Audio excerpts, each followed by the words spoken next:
আজকে আমি আপনাদের সঙ্গে সরিষা পাতার একটি রেসিপি শেয়ার করব। তো এখানে আমি সরিষা পাতাগুলো তুলে নিয়েছি। সরিষা শাকগুলো আমি এভাবে কুচিয়ে নিয়েছি। এখানে আমি চেরা কাঁচামরিচ নিয়েছি, শুকনো মরিচ নিয়েছি দুটো, পেঁয়াজ কুচি আর রসুন কুচি। চুলায় একটা কড়াই বসিয়ে আমি সরিষার তেল দিয়ে দিয়েছি। দুটো শুকনো মরিচ দিয়ে দিচ্ছি, পেঁয়াজ কুচি, রসুন কুচি।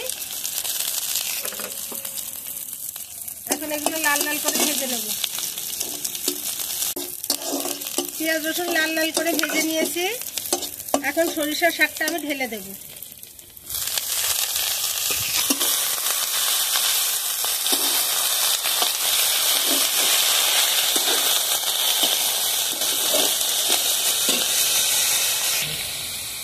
চিড়ে রাখা কাঁচামরিচগুলো দিয়ে দেব।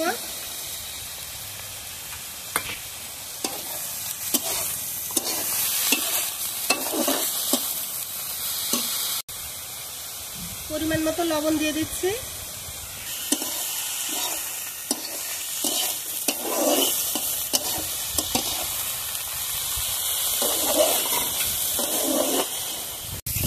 সরিষা শাকটা ভাজা হয়ে গেছে, এখন নামিয়ে নেব।